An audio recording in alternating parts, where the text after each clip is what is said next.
So this whole thing happened when I was about 16 or 17, and honestly, it still gives me chills when I think about it. I was living with my mom in this really sketchy neighborhood where you just didn't walk around after dark. Like the cops would patrol until maybe 10 or 11 p.m. just to keep all the drug dealers from getting too comfortable on the street corners. I had this job at a coffee shop downtown that was either a 30-minute car ride or about an hour and a half on the train.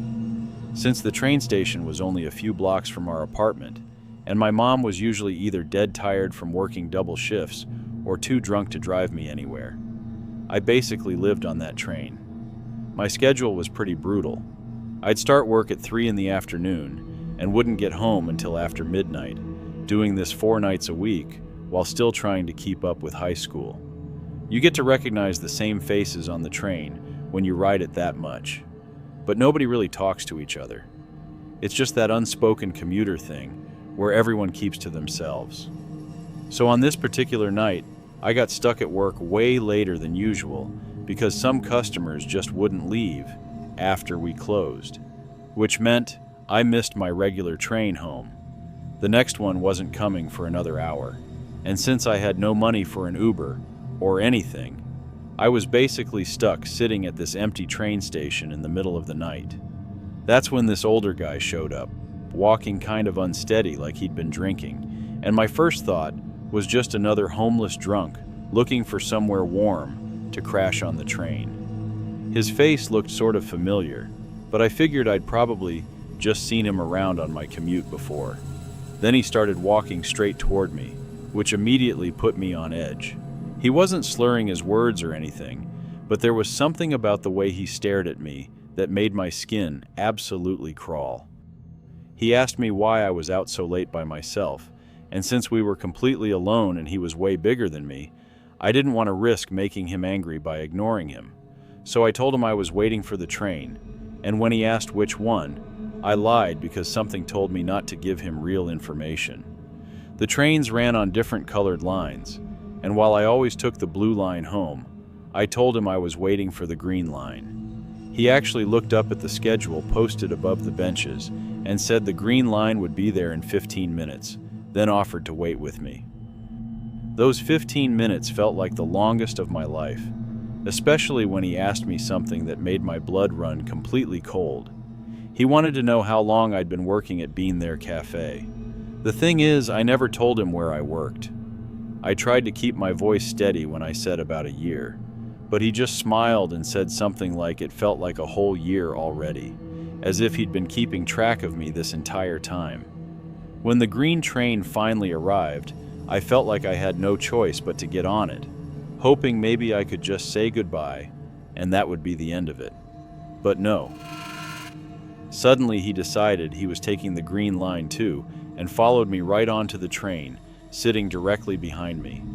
The train car was practically empty except for us, and I could feel his eyes boring into the back of my head while my mind raced through all the horrible things he might be planning to do. At the very next stop, I saw this woman standing on the platform, and even though she clearly wasn't getting on the train, I jumped off as fast as I could.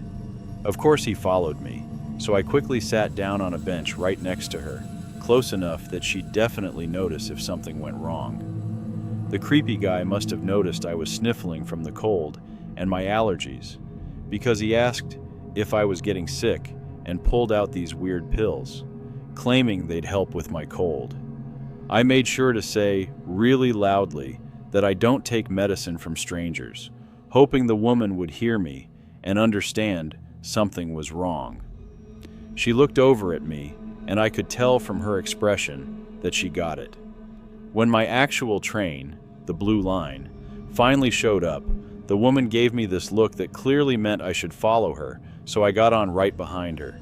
She told me to sit next to her, and when the man tried to follow us to the same seats, she firmly told him to find somewhere else to sit. He ended up sitting across from us, but he kept staring at me with this absolutely horrible smile that I'll never forget. I was literally shaking at this point and about to start crying, so the woman leaned over and whispered that she had a gun with her, which helped me feel just a tiny bit safer. I ended up telling her everything: where I lived, how scared I was, that this guy somehow knew where I worked, all of it. She said her boyfriend Carlos would be getting on at the next stop, and when he did, she quickly filled him in on what was happening.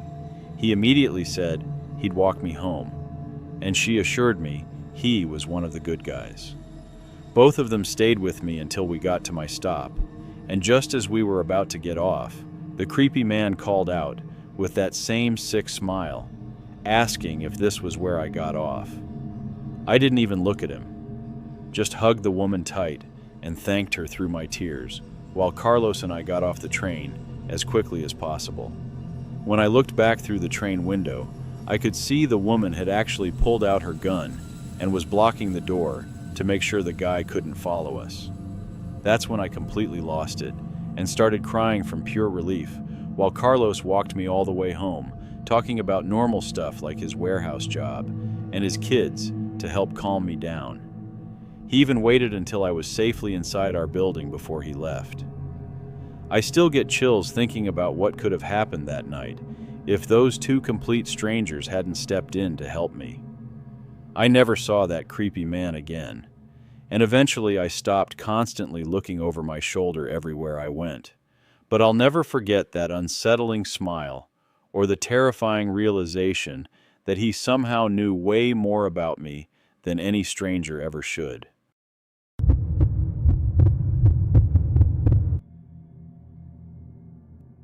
This happened about 6 years ago when I was 24, working at this boring marketing company in Portland and still trying to figure out basic adult stuff, like how to make friends outside of college.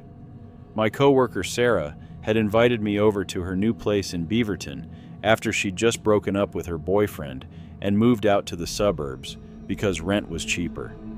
We spent the evening doing normal Thursday night stuff, ordering Thai food, watching Netflix, and complaining about our boss. But around 10 p.m. I started getting antsy because I had an early meeting the next day and still needed to do laundry. When I told Sarah I should probably head home, she offered to let me crash on the couch, but I insisted I'd just take the Max back since I really did need to get my stuff together for work. She felt bad about living so far out now, so she insisted on driving me to the station even though it was only about a 10-minute walk. We ended up sitting in her car for a few minutes talking about whether our coworker Mike was actually hitting on the new intern or just being friendly. You know, the important stuff that somehow feels urgent at 10 p.m. on a weeknight. The Milliken Way station was pretty dead when she dropped me off, with just me and this older guy wearing a Blazers jersey who was clearly drunk and talking to himself. I waved goodbye to Sarah and checked the arrival board, which showed 8 minutes for the Blue Line, so I started scrolling through Instagram to kill time. That's when the announcement came on about the Blue Line being suspended due to a police incident, which made me say something out loud about how ridiculous it was. The drunk guy just shrugged at me in response. I immediately called Sarah, whose phone rang like 6 times before she answered, sounding annoyed, probably because she'd literally just walked into her apartment. I had to apologize and explain that the train was canceled, asking if she could possibly come back even though I knew she'd just gotten home. She complained about not even having taken her shoes off yet, but agreed to turn around and come get me, which made me promise to buy her coffee the next day. She said I better.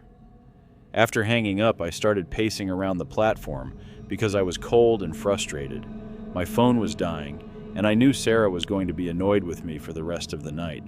I kept refreshing the TriMet app hoping they'd give some kind of update, but it just kept saying service was suspended, which didn't help my anxiety about the early meeting or my growing guilt about dragging Sarah back out. After about 5 minutes of this, a white Subaru pulled up to the curb, and I was so relieved that I didn't even really look before opening the passenger door and climbing in. I started thanking what I thought was Sarah and apologizing for making her come back, rambling something about how the app wasn't giving any useful updates about when service might resume. The moment I looked up, though, I froze completely because this definitely wasn't Sarah. This was some guy I'd never seen before, maybe in his 40s, wearing a dirty Carhartt jacket, and the car smelled weird, like stale cigarettes mixed with something sickeningly sweet. Maybe vanilla air freshener that was trying too hard to cover up something else. There were McDonald's bags scattered on the floor and a big duffel bag in the back seat, which immediately made my stomach drop because this was clearly not my friend's meticulously clean car. I quickly apologized and said I thought he was someone else, already starting to get out, but he reached over and put his hand on my arm, not grabbing exactly, but definitely stopping me from leaving. He asked very quietly who I was expecting, and his tone made my heart start pounding, because something about the whole situation felt deliberately wrong. I told him my friend was coming to pick me up, and that she drove a white Subaru too, which was why I'd made the mistake, and I said I really needed to get out now. Instead of letting go, he kept his hand on my arm while we just sat there staring at each other for what felt like forever, until I saw headlights behind us and another white Subaru pulling up. I told him that was my friend. That was her right there. And he looked in his rearview mirror before finally looking back at me and releasing my arm while quietly apologizing for the confusion. I got out as fast as I could and walked quickly to Sarah's actual car, where she was getting out looking confused and asking what was going on and who that guy was.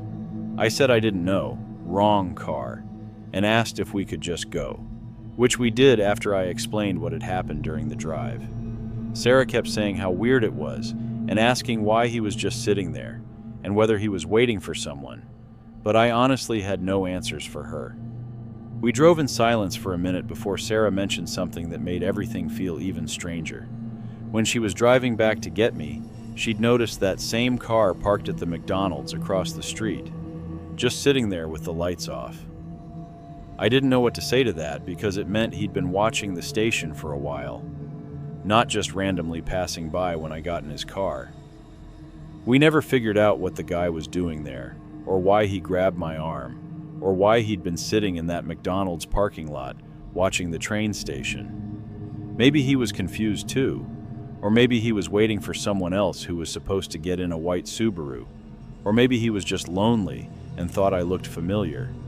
But none of those explanations really make sense when I think about how deliberately he stopped me from leaving, or how long he'd apparently been watching the station.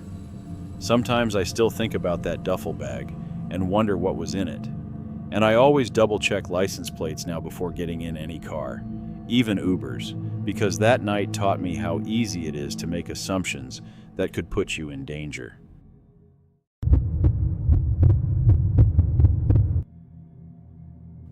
This happened to me in the summer of 2015.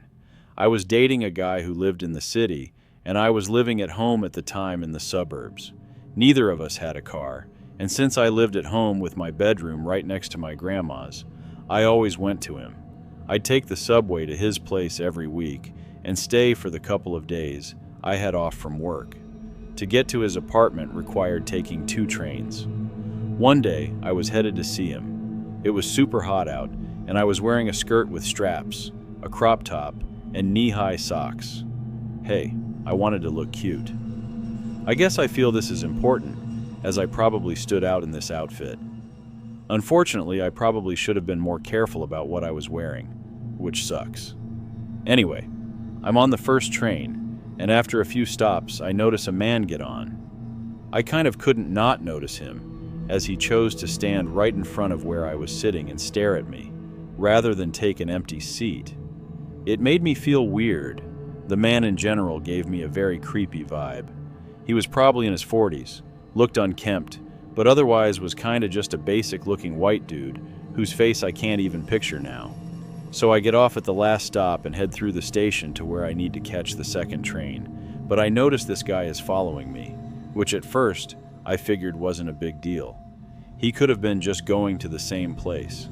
To get to the platform I needed to reach, you have to go up some stairs, and I realize he's right behind me. I decided to turn around and go to a different platform, which happened to be packed with people, thinking, if he follows me, then this is bad, but maybe I can lose him in the crowd. He follows me, and I try to duck out of view before going back to the actual platform I needed to be waiting on. I get there, and for a few minutes I feel better, until I see him again. He must have known I'd be there after I'd gone up there, and then turned around. Plus, it was the only other platform, and most likely he saw me the whole time. There weren't too many people waiting compared to the other side, but a few trains came that were so full, I didn't bother to try to get on, and neither did he. The whole time I was texting my boyfriend, who was not taking me seriously at all. I asked if he would at least meet me at the station when I got to the stop by his apartment, a 5-minute walk, and he was being reluctant but finally agreed. At this point, though, I'm still waiting for a train. One comes that's very full, but I'm getting restless and want to get to a safe place, so I squeeze on, and so does the man right next to me with his arm over me. I decide that even with all these people around, I'm not safe.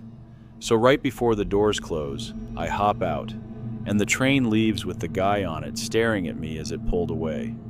I waited for a few more trains to come and go, worried the guy would be waiting for me at the next stop or something.